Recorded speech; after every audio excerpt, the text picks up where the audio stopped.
Bienvenidos a Historias que nadie te contó. En el video de hoy vamos a conversar sobre un fenómeno viral muy relacionado al mundo criminal.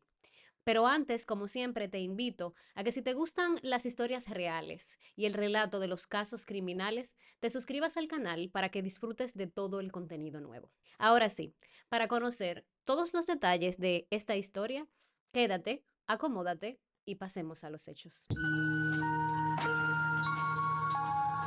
Hace unas semanas en mi país, un famoso caso criminal llegó a su fin con la sentencia judicial de todos los imputados.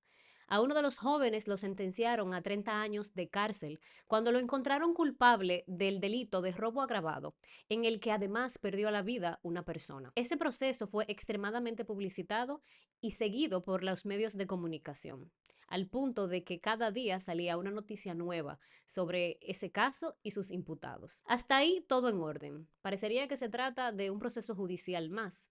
Sin embargo, casi de manera inmediata después de las sentencias, empezó a ocurrir que cientos de mujeres comenzaron a comentar en Instagram sobre la apariencia física de uno de los imputados. Comentarios sobre su supuesta belleza, propuestas, piropos y por ahí continuaron. Mientras más se lee esos comentarios, peor se pone la cosa. Unos días después, la noticia de que algunas de estas chicas ya habían traspasado las redes sociales y se habían, de hecho, presentado en la cárcel se volvió viral.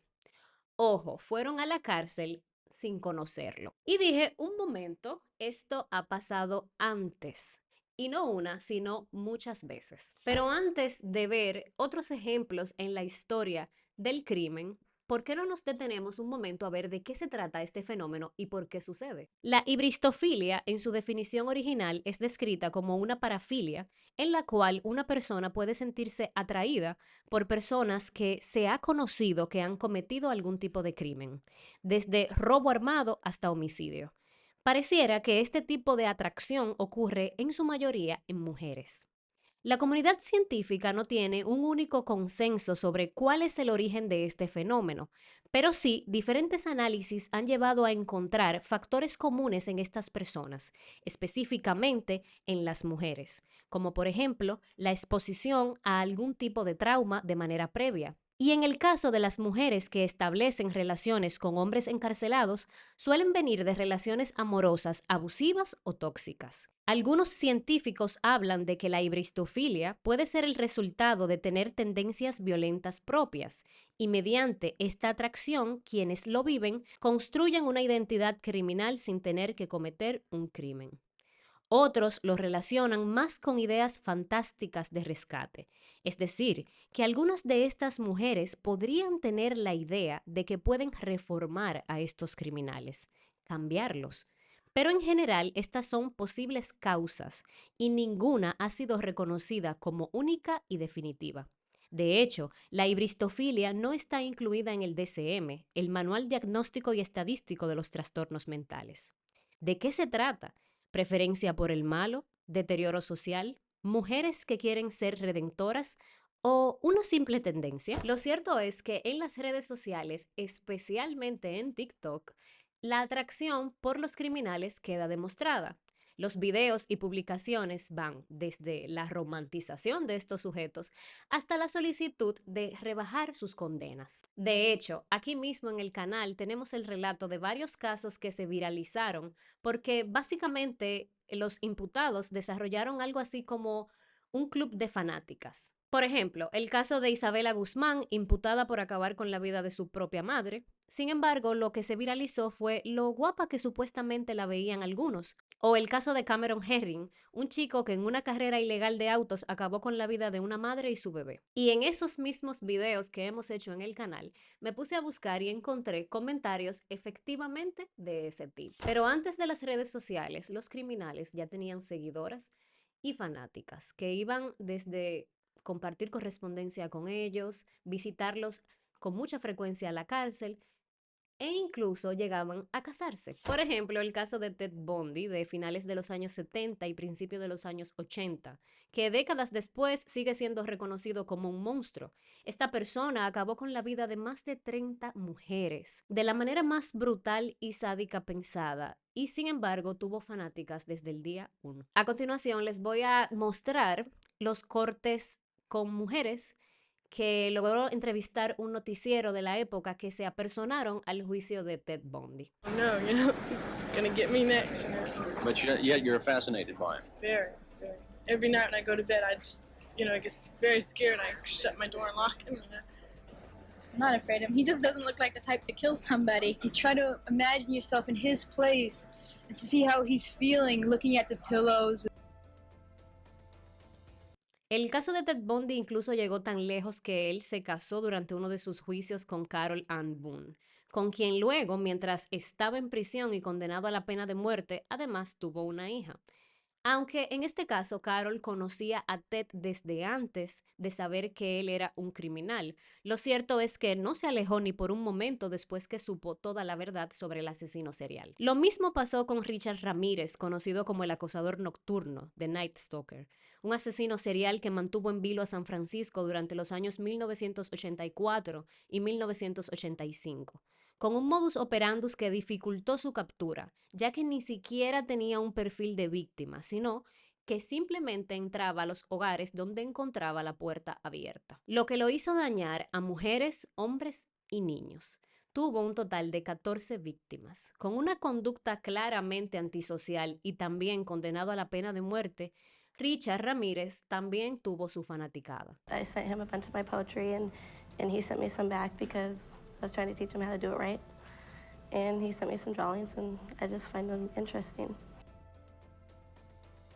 Incluso durante 11 años mantuvo correspondencia con una admiradora, con Doreen Lioy, con quien finalmente se casó en la prisión en 1996. O el caso de Philip Jablonski, quien a finales de la década de los 80 cumplía prisión por el intento de asesinato de su primera esposa, por lograr asesinar a su segunda esposa y por actos violentos contra otras mujeres. Aún así, Carol Spadoni se casó con él mientras él estaba en prisión. En 1991, a Philip le fue concedida la libertad condicional y apenas salió, acabó con la vida de Carol y de la madre de esta. Y también el caso de José Javier Salvador en España, quien fue juzgado y condenado por acabar con la vida de su esposa.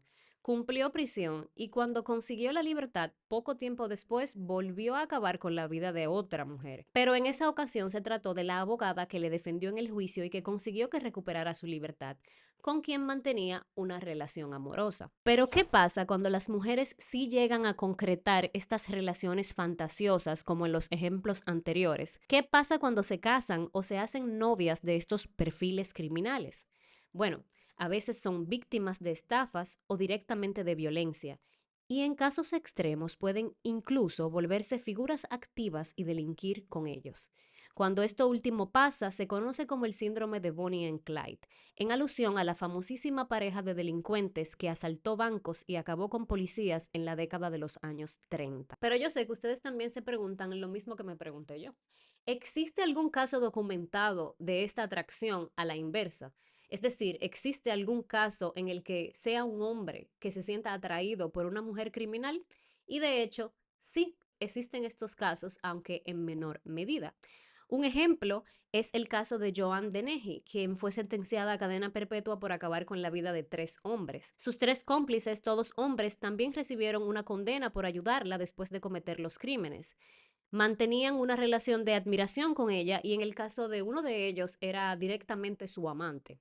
Este último recibiría la misma condena a cadena perpetua que recibió la implicada. Algo que llama mucho la atención es si estas mujeres no sienten miedo. Las mujeres que desarrollan esta admiración y aspiran a conocer a estos criminales, es que no sienten esa emoción primaria de que están en peligro, no sienten miedo. Aparentemente el miedo que pueden sentir es superado por la atracción y la excitación.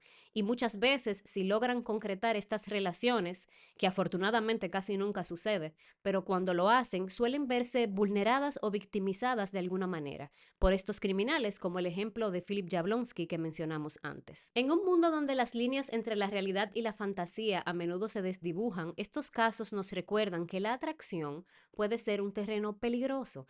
Al final del día nos dejan con una pregunta, que lleva a algunas personas a ser atraídas por lo que debería repelerlas. Actualmente vivimos en una realidad en la que las redes sociales amplifican las obsesiones.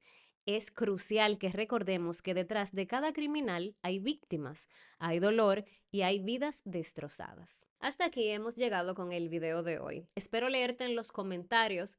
Me gustaría saber qué piensas de este tipo de formato de videos donde hablamos sobre fenómenos que suceden en el mundo criminal. Si conoces de algún caso que se me haya olvidado mencionar, un caso de hibristofilia, me encantaría que lo dejes en los comentarios y que me digas tus impresiones del tema en general. Así que nos vemos en el próximo video. Me gustaría agregar que, claro, este tema es sumamente extenso y yo aquí lo he condensado para poder mostrárselo a ustedes. En la caja de descripción van a encontrar todas las fuentes que utilicé para la investigación y los incito a que no se queden únicamente con la información que les estoy dando yo, sino que si quieren seguir investigando, lo hagan. Y así podrán descubrir sobre este tema y sobre otros que seguro les interesan. Ahora sí, nos vemos en el próximo video.